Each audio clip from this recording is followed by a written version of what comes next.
Nasunog ang 3 bahay sa parking lot sa Barangay Commonwealth sa Quezon City kaninang madaling araw. May unang balita si Bam Alegre. Sa gitna ng pag-uulan, sumiklab ang sunog sa Doña Nicasia, Barangay Commonwealth, Quezon City kaninang pasado alauna ng madaling araw. 3 residential property at isang kalapit na parking lot ang naapektuhan. Rumesponde ang Bureau of Fire Protection pati mga fire volunteer.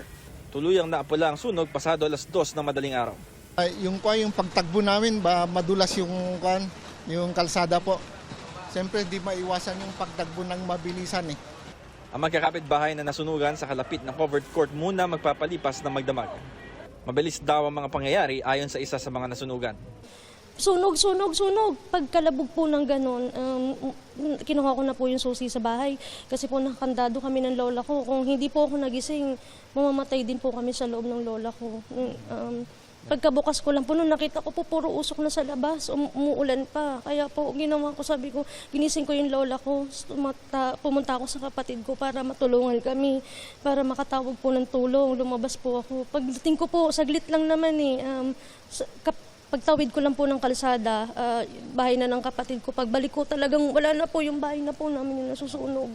Patuloy ang investigasyon ng BFP sa sanhi ng apoy, pati sa halaga ng pinsala. Ito ang unang balita, Bam Alegre, GMA News.